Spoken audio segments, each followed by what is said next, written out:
Buenas noches. El viernes nos quedamos con estas imágenes, quema de vehículos en el Valle de Apatzingán, donde, como lo presentamos aquí, se extienden las extorsiones de los grupos criminales contra productores y empacadores de limón. El Valle de Apatzingán, Michoacán, donde escuchamos testimonios desesperados. En esta empacadora dejaron caer entonces las bombas de dron. Sí. ¿Qué fue lo que ocurrió? Un tronidazo. ¿Y cayeron dos? Uno aquí y otro allí. Ese no reventó. ¿Usted dónde estaba? ¿Estaba lejos? Estaba yo allá. Eso el viernes. El sábado la violencia se extendió. Una balacera en Charapendo, a 1 hora de Apatzingán, dejó, entre otras cosas, esta escena.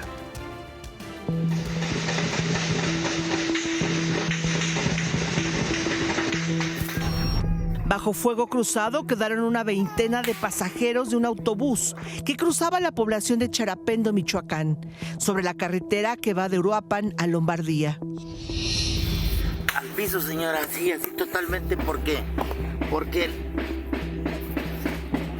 tenemos más protección, tirados totalmente planos, que si hacemos, si nos agachamos o presentamos cuerpo.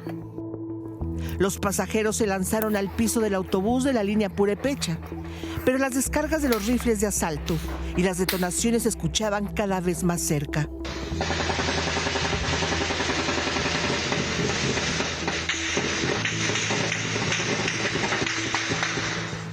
Dios nos libre de todo esto y ojalá y salgamos bien. Dios nos proteja. Dios nos proteja.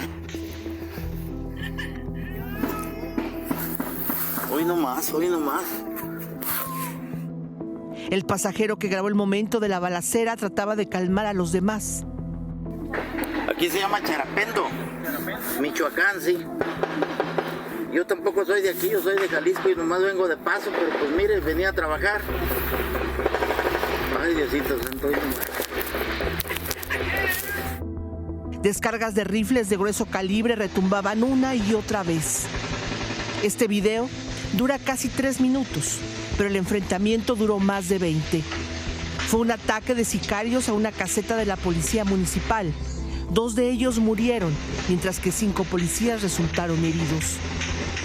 De los pasajeros solo se supo que pidieron ayuda con este video y otros más en sus redes sociales. ¿De qué les pasó después? ¿Quién acudió a auxiliarlos? Nada se sabe. Ay, Dios, pues ni modo. Nos tocó en el punto que menos deseábamos. Yo pienso que nadie de ustedes quería estar aquí en este momento. Oye.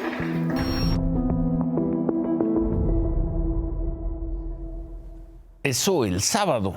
El domingo la región amaneció con quema de tiendas y vehículos. Otra vez esa región en Apatzingán. Hombres armados llegaron y quemaron 2 tiendas de la cadena Oxxo. Lo mismo ocurrió en Uruapan, ahí quemaron un Oxxo, no se reportaron heridos, son pues modus operandi ya muy hechos por parte de los grupos criminales, sembrar el terror, llamar la atención. Ahí en Apatzingán se reportaron también bloqueos y la quema de al menos 5 vehículos en los tramos carreteros que van hacia el municipio de Buenavista. Y también del lado que va a Aguililla, tampoco se reportaron personas heridas. Desde ayer y hoy, incluso algunas rutas de transporte a Apatzingán pararon recorridos. Las autoridades de Michoacán informaron de la detención de 6 personas, entre ellos 3 menores, por la quema de estos negocios y vehículos. Hoy le preguntaron al gobernador de Michoacán, Alfredo Ramírez Bedoya, sobre esto que acabamos de ver. Ayer estuve yo personalmente en Casa Michoacán dando indicaciones a la Guardia Civil, también coordinándonos con el Ejército Mexicano, con la Guardia Nacional. Prácticamente todo el día estuvimos coordinando los esfuerzos para tener la tranquilidad en esta zona. Detuvimos a 6 personas infragantis, ya están ante la Fiscalía. Esto se dio en Uruapan. Yo espero que la Fiscalía investigue a fondo para poder dar también con los actores intelectuales, porque los mandaron. Es decir, atrás hay alguien que por supuesto los mandó a hacer este tipo de fechorías. Pues sí, seguramente los mandaron, pero los mandaron desde hace 5, 10, 15, 18, 20 años. ¿Desde cuándo los mandaron? Le preguntaron también sobre estos hechos al presidente López Obrador. Bueno, lo de Michoacán ya se está atendiendo. Fue un acto, pues también, más que nada publicitario, propagandístico. Tomas, quemas de vehículos, 2 incendios en Oxxos, ya básicamente, y ya se recobró la paz, la tranquilidad. Y sí, sin duda esta parte final, la quema de los Oxxos de estos últimos vehículos, pues seguramente tenía el objetivo de llamar la atención, de publicitar algo que por allá en aquella región entienden que es, de hacer propaganda de algo que por allá sabrán que es. Pero la otra parte de la historia, los civiles que quedan en medio de esto, o la manera en la que se está depredando y acabando con las plantas de almacenamiento, con la industria de limón en esa zona. ¿Eso qué es? La Secretaría de la Defensa Nacional informó que entre ayer y hoy fueron desplegados 1,200 soldados y guardias nacionales para Michoacán, para pues darle seguridad a la población, principalmente en la Tierra Caliente, sea publicidad, sea propaganda o no. Ahí va de nuevo, como los vimos desde el 2006, desde finales de 2006, cuando empezó aquello conocido como la guerra contra el narco, la guerra contra el crimen.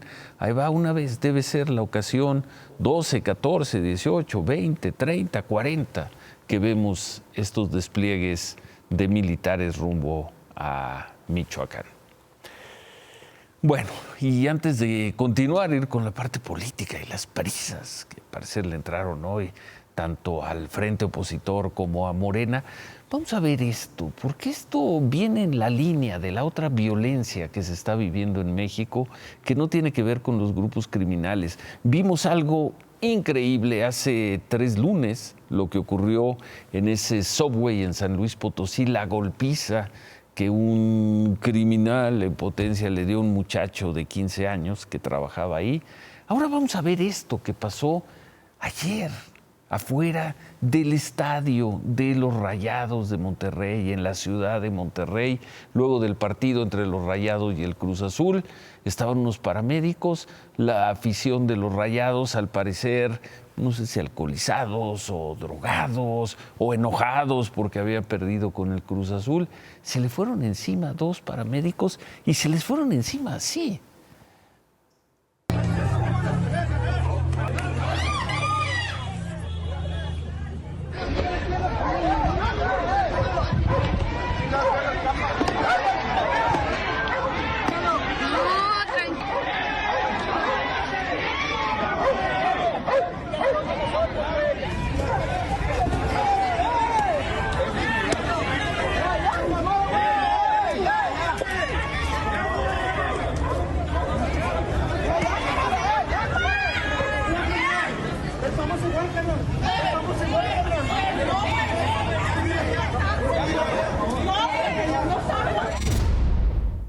¿Qué demonios es eso? A ver, vamos a volverlo a ver si lo podemos ver de nuevo, porque han pasado 24 horas desde esta agresión.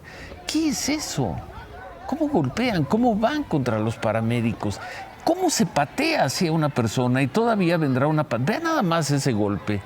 ¿Qué es eso? ¿Y quién es ese señor de azul tan valiente contra una persona desvalida, tirada? ¿Y ese que lo está pateando? ¿Y esas? ¿Quiénes son? Y todavía regresa y lo patea así a un paramédico. Se fueron ya 24 horas. Esto se dio más o menos a esta hora, ayer al acabar el partido, desde la agresión, y esos agresores criminales en potencia no han sido detenidos. Ahora la pregunta, así como en algún momento la hicimos en San Luis Potosí o la hicimos en León, Guanajuato, hoy la hacemos a las autoridades de Monterrey, a las autoridades de Nuevo León. A pesar de que los rostros de estas personas están en las redes sociales, de que ya han sido identificados algunos de los agresores, incluso hasta sus nombres, que serían además parte de una porra de los Rayados, una porra que le llaman la Adicción, no han sido detenidos. También se ha pedido que se revise el Fan ID de la Liga MX para poder dar con los agresores de los paramédicos. Los paramédicos llegaron inconscientes a un hospital, uno de ellos está grave por los golpes en la cabeza, y esas personas, esos agresores, hasta en este momento están en libertad. Autoridades de la Secretaría de Seguridad de Guadalupe de Nuevo León se van a reunir, es Guadalupe, Nuevo León, se van a reunir en los próximos días con el club, con los Rayados, para ver qué acciones pueden hacer para evitar este tipo de agresiones. Los Rayados ya informaron que estas personas no volverán a entrar al estadio, pero ese no es el problema. Esa es una tentativa de homicidio. ¿Por qué? Plenamente identificadas estas personas no han sido detenidas. Lo hicimos y lo preguntamos en San Luis Potosí, lo hicimos y lo preguntamos en León, Guanajuato, cuando ese hombre apuñaló a una mujer. Lo volvemos a hacer semanas después en el caso de los Rayados de Monterrey. Se fueron 24 horas y esas personas siguen en libertad. Hoy hay cimientos muy grandes. Reconozco el gran trabajo que ha hecho mi amigo y compañero Andrés Manuel López Obrador y los 6 años que nos ha conducido. Es evidente el amor del pueblo de México al presidente Andrés Manuel López Obrador.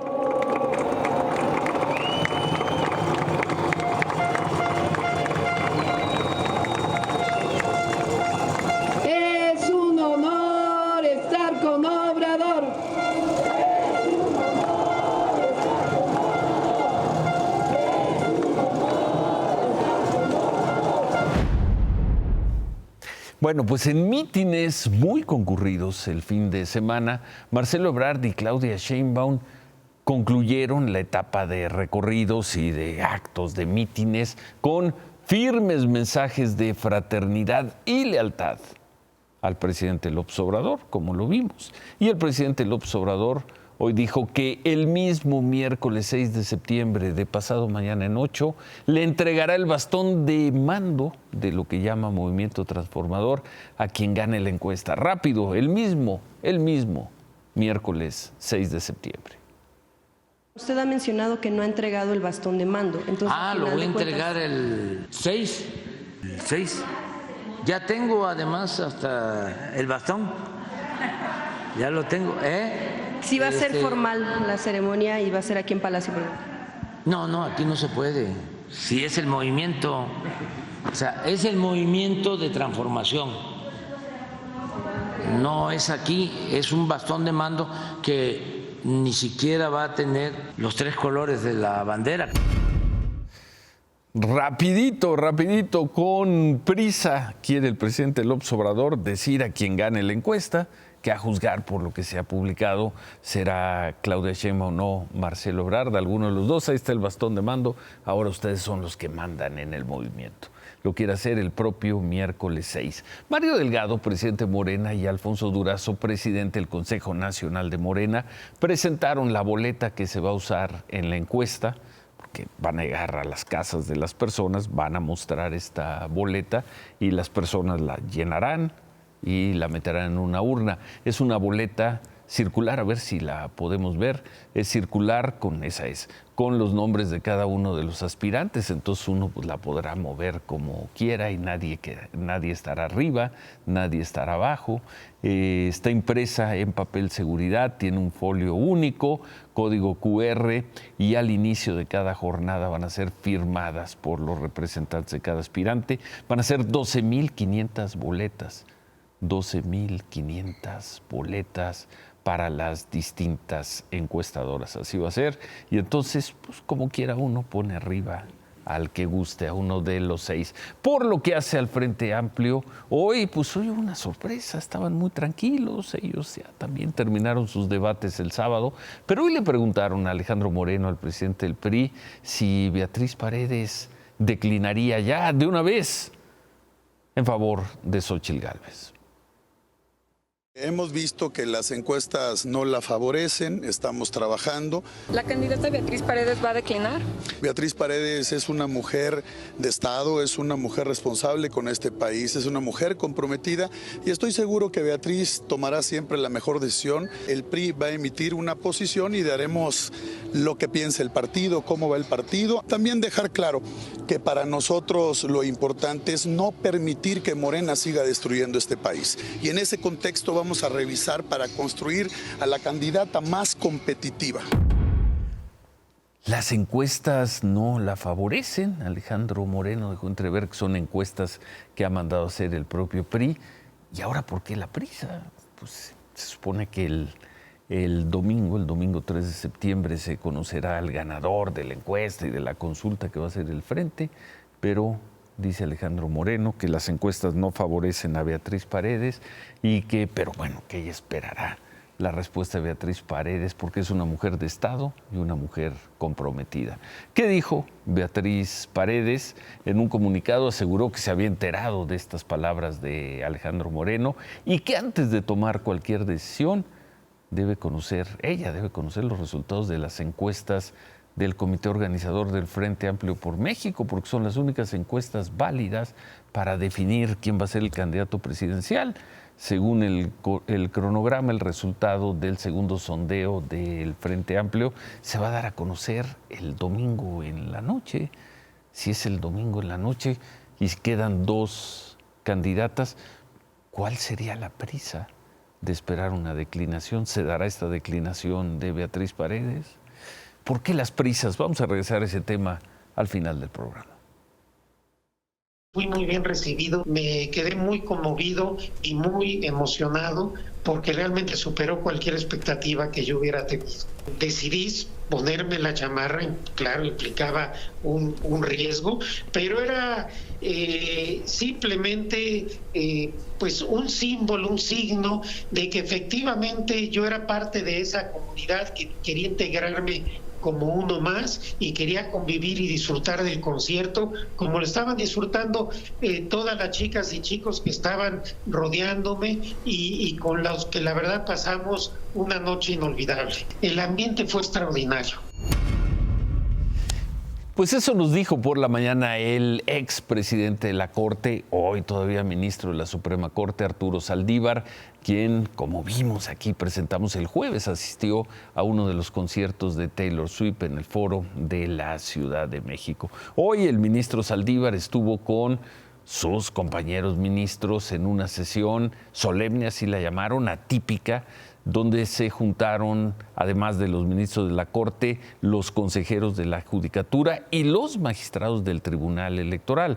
Estas sesiones solo suelen convocarse a finales de año cuando las cabezas del Tribunal Electoral de la Suprema Corte rinden sus informes anuales, pero hoy la reunión fue para dejar claro que el Poder Judicial de la Federación se siente amenazado porque cree que le van a quitar dinero y recursos y para decir que defenderán su presupuesto, el presupuesto para el próximo año. Así lo expuso la ministra presidenta de la Corte, Norma Piña.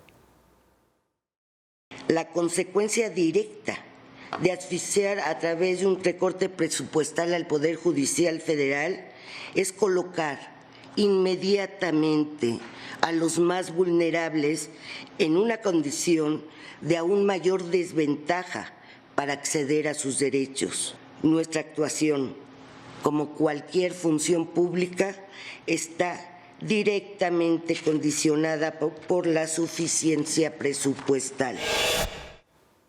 ¿Cuánto dinero pide el Poder Judicial para funcionar el próximo año? La presidenta de la Corte habló de un 4% más en términos reales con respecto a lo que han ejercido este año. Es decir, si este año números cerrados se ejercieron 77.500 millones de pesos, para el 2024, pues si sumamos la inflación al día de hoy más ese 4%, estarían pidiendo algo así como entre 84.000 y 85.000 millones de pesos. Pero, y ahí viene el siguiente pleito entre el gobierno y Morena contra la Suprema Corte de Justicia. Muy difícilmente les van a dar ese dinero. En la Cámara de Diputados, donde se asigna el presupuesto, donde se vota, pues parece que van a hacer todo para que la Suprema Corte de Justicia no tenga los recursos que está solicitando. Si no, juzguen estas palabras del coordinador de los diputados de Morena, Ignacio Mier. Dijo que así no. Parecería que la intención de la presidencia de la Suprema Corte de Justicia de la Nación es mandarnos a decir a todos los mexicanos y a los legisladores que si no se les autoriza los miles de millones de pesos que ellos solicitan, no habrá justicia en México. No son las formas, pues algo que se hace mediante oficios y sesiones de debate público y transparente lo han vuelto un proceso de señales mafiosas. Así no, dicen, pero pues luego les ordenan no tocar una coma de un proyecto de ley o no modificar un peso de un presupuesto, o hacen foros de discusión y luego no incluyen una sola de las propuestas. En fin, viene otro encontronazo, gobierno Morena contra Suprema Corte. En menos de 2 semanas, el Ejecutivo debe entregar a la Cámara de Diputados el paquete económico 2024. Ahí vendrá el presupuesto para el próximo año y en ese presupuesto, el presupuesto para el Poder Judicial. Viene pleito. Claudia. Ciro, buenas noches. También hoy inició el ciclo escolar. Más de 24 millones de alumnos de preescolar, primaria y secundaria y 1.220.000 maestros ya volvieron a clases. Según la SEP, se distribuyeron 95.600.000 de estos nuevos libros de texto en la mayoría, en 26 de los 32 estados del país. 6 estados iniciaron este nuevo ciclo escolar sin los nuevos libros de texto. ¿Cuáles? Chihuahua, Coahuila, Aguascalientes, Guanajuato, Querétaro y Yucatán. Pero solo en Chihuahua y Coahuila no se van a entregar por estas controversias constitucionales que promovieron ambos estados en contra de su distribución.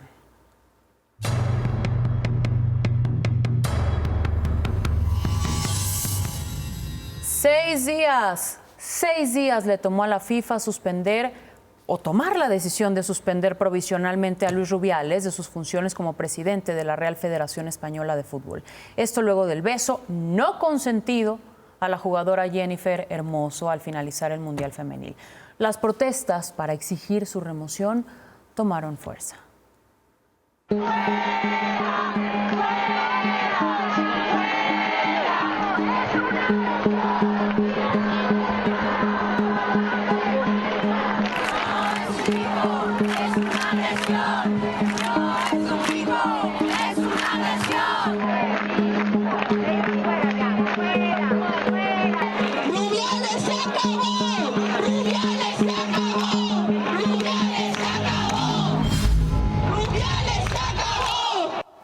Así se vio hoy la plaza de Callao en Madrid. Se pintó de violeta para exigir el cese de Luis Rubiales.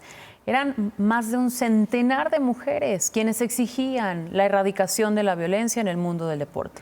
Pero marcharon también ministras, senadoras, diputadas, portavoces de los principales partidos políticos, incluso la vicepresidenta del gobierno español, Yolanda Díaz, quien además calificó la actitud de Rubiales como un ejemplo del manual del buen machista. Las manifestantes se fueron duro contra los federativos del fútbol español. Los calificaron de ser una manada de machirulos corruptos, tras alabar el discurso que veíamos el viernes de Rubiales, donde dijo que no dimitiría por nada, por nadie. Y es que la Federación Española de Fútbol defendió la honorabilidad de Luis Rubiales, acusando a Jenny Hermoso de tergiversar la realidad. Aquí. Sí, bueno, hoy las cosas cambiaron. Y resulta que la Comisión de Presidentes de la Federación Española solicitó por unanimidad y de manera inmediata que Luis Rubiales presente su renuncia. Instaron también a una profunda e inminente, textual, e inminente reestructuración de los cargos para dar paso, según dijeron en este comunicado, a una nueva etapa de gestión en el fútbol español. Se va quedando solo. Si acaso una sola voz acusa que todo esto que está pasando es una cacería inhumana y sangrienta contra el señor Rubiales. Y es su madre, Ángeles Béjar, quien decidió iniciar ayer y por tiempo indefinido una huelga de hambre. Se encerró en la iglesia de la Divina Pastora de Motril y pidió a Jenny Hermoso decir la verdad, que sostenga la versión de que el beso supuestamente fue producto de la emoción del momento. ¿Qué va a pasar con Luis Rubiales? Por un lado, la FIFA tiene 90 días para tomar una decisión, removerlo, sancionarlo o quizá solo darle una advertencia. Por otro, la Fiscalía de la Audiencia Nacional conminó a Jenny Hermoso a, dentro de los próximos 15 días, denunciar a Luis Rubiales de manera formal. La Fiscalía se dijo lista para abrir una carpeta de investigación en contra de Rubiales por violencia sexual. Ahí sí que cómo se politizó ya todo. Qué follón, dirían los españoles. Y mientras tanto, hoy, esta noche, en Nueva York, en una gran fiesta, con Barack Obama ahí en las tribunas, celebraron 50 años en el abierto de tenis de Estados Unidos, de que las mujeres ganan el mismo dinero en premios que los hombres.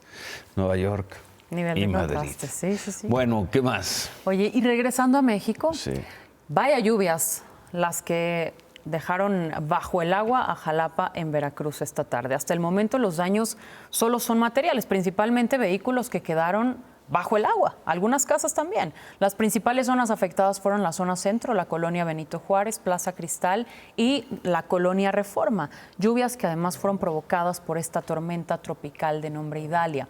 Aquí en la Ciudad de México también llovió y fuerte. La zona más afectada fue el sur, Tlalpan y Periférico. La circulación fue un caos. En la alcaldía Coyoacán el agua también entró a algunas casas. Bueno.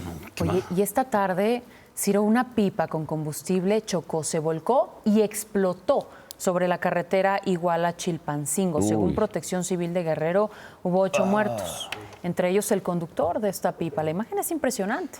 El conductor de un camión Tortón y 6 pasajeros de un taxi también perdieron la vida. El choque ocurrió en un punto conocido como El Platanal, en el municipio de Eduardo Neri. Guardias nacionales, bomberos de Guerrero mantienen un operativo en la zona y hasta hace unos minutos la circulación continuaba No hay semana en que no reportemos un accidente como de carretera como este. Gracias, Claudia. Buenas noches. Gracias. Iván. Nosotros hacemos una pausa y al regresar, ya regresó de sus vacaciones David Páramo y viene con el tema del aeropuerto y demás.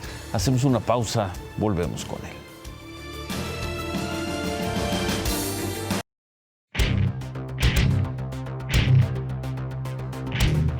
Por más que el vicealmirante Carlos Tiscareño, director del Aeropuerto Internacional de la Ciudad de México, y el grupo de marinos que atienden esa terminal aérea, que a partir de octubre ya les corresponderá, ¿cómo estás? Muy buenas noches. Bien. Jalan la cobija, ya no alcanza. Ya no les alcanza la cobija. Hay que recordar, el aeropuerto de la Ciudad de México estaba muerto, se iba a cerrar. Este gobierno tomó la decisión de que siempre no, y que había que revivirlo, pero lo están tratando de revivir sin dinero, sin apoyos. Un aeropuerto vive en un 80% de la tarifa de uso de aeropuerto. Pues ellos no la reciben. Bueno, ¿y? Bueno, pues hoy las empresas de aviación están preocupadas porque corre la versión de que van a volver a recortar los vuelos en el Aeropuerto Internacional de la Ciudad de México. Corre la versión. Están preocupados, han emitido comunicados hoy, la Canaero, las asociaciones de transporte, la IATA, diciendo si le bajan el número de operaciones al Aeropuerto Internacional de la Ciudad de México, vamos a tener que cancelar muchas operaciones. Porque simple y sencillamente no da. Si el aeropuerto tiene que disminuir sus operaciones, es porque no se puede operar en ese aeropuerto. ¿Y? La solución estaría, como lo han pedido los marinos, que les devuelvan el TUA, la tarifa de uso de aeropuerto. La tarifa de uso de aeropuerto se destina para pagarle a los tenedores de bonos del aeropuerto que no se está construyendo en Texcoco, pero pues los bonistas siguen recibiendo su dinero. O que la Secretaría de Hacienda les dé presupuesto. La posición de la Secretaría de Hacienda, dinero no hay. Entonces, ¿qué va a pasar? Ya háganle como quieran. Pues a lo mejor se va a seguir haciendo más y más chiquito el aeropuerto de la Ciudad de México. A lo mejor y a lo peor. A lo peor es que se va a seguir haciendo. No hay una buena salida para esto. El aeropuerto ya no tiene más capacidad. Han hecho todo lo que han podido, pero no alcanza. La solución está en manos de la Secretaría de Hacienda, que o les devuelva el TUA en la tarifa de uso de aeropuerto, o que les dé una asignación presupuestal, porque así ya no sale y si no, se va a volver a morir el aeropuerto de la Ciudad de México. ¿Santa Lucía, el Felipe Ángeles? Ahí va, muy lejos. Bien, ahí gracias. Va, año y medio va a con cumplir. Con pocos pasajeros, ahí va. Pero lo que tampoco va es que no regresamos a la categoría 2. Y ya terminó agosto. Van 26 meses. 26 meses que la Autoridad Aeronáutica Mexicana se encuentra en la categoría 2. Bueno, como vienes de vacaciones, no te cansamos más y remátala, David. Comiéncese a preocupar. El precio del limón se va a convertir en un problema grave otra vez para la disminución en la tasa de inflación. Hacemos una pausa y al regresar, ¿qué es esto lo que se anunció hoy? La entrega rápida del bastón de mando, la declinación de una candidata a estas horas. Aquí vienen las prisas en Morena y en el frente opositor. Volvemos con eso.